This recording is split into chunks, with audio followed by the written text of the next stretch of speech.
মিস্ত্রি, তোমাদের এখানে একটা মানে গান শেখাইছে বুঝলে, মানে এদিকে 10 ইঞ্চি গান নিয়ে এদিকে 10 ইঞ্চি হবে, এ ধরো ডানা বেরোবে, এ ধরো ডানা বেরোবে, মানে 3 দিকে হবে, মানে এ ধরো ডানা বেরোবে,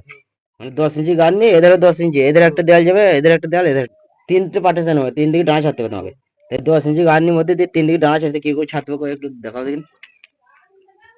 এই তো ছাড়া, হ্যাঁ এদিকে একটা হলো, একটা দাও, ওদের একটা ছাড়া হবে, 3 দিকে ছাড়া হবে 10 ইঞ্চি গান নিয়ে। এই তো 3 বদলাম,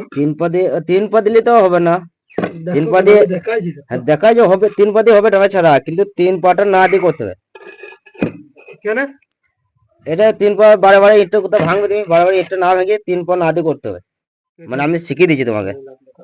তোমার সবই ঠিক আছে, আমি দেখাই যায় তাও একবার, তোমার সবই ঠিক আছে, আমি ভুল বলছি না, কিন্তু একটু বারে বারে 3 পাটা ভাঙতে হচ্ছে না, 3 পাটা ভাঙলি তো মানে গোটা ইট বারে বারে ভাঙতে হচ্ছে, 3 পাটা ভাঙাটা আমি চাইছি না, আমি তুমি ফার্স্ট রাখলে এরকম ডানা ছাড়া, হ্যাঁ সব ঠিক আছে, এটাও ঠিক আছে, কিন্তু এমনি ডানাটা ছাড়বে আগে, এটা নিয়ে নেবে, দেখো একদিকে ছাড়লাম, তাহলে কদিকে হলো, 2 দিকে হয়ে গেল, 2 দিকে হলো, দেখো এদিকে একটা ছাড়লাম, এদিকে একটা ছাড়লাম, এটা ছাড়লাম, তো কদিকে হলো, 3 দিকে ডানা ছাড়া হয়ে গেল, 3 দিকে হয়ে গেল, এই দেখো এখানে একটা ইট এনকো ভরতে হবে, টানো এদিকে টানো, তাহলে টানো, হ্যাঁ বাস, এদিকে টানা ছাড়া হলো, এদিকে টানা ছাড়া হলো, এদিকে হলো, অথচ 3 পাটা ভাঙতে হলো না, দেখো জয়েনও পড়ে নি, ভালো দেখলাম, দেখো জয়েন পড়ে নাই, জয়েন পড়েছে একটা, কোথাও জয়েন পড়েছে, একটা জয়েন পড়ে নাই, সব ঠিক আছে, মানে এরকম করে গাড়লে তোমার 3 পাটা ভাঙতে হবে না, গোটা ইট ভাঙতে হবে না, তাহলে শিখতে পারলে এটা, যখনই যারই গাঁথবে এই 3 পা দেওয়ার দরকার নাই,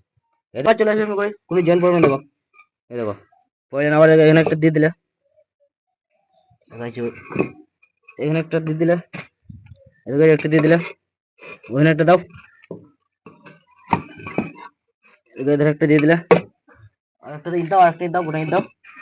ঠিক আছে, দেখো এদের ডানা বেরিয়ে আসে, এটা দিয়ে দেবে, এটা এমনি করে দেবে, বাস হলো না, জয়েন পড়ছে কোনো যায়, তাহলে আবার পরে দিতে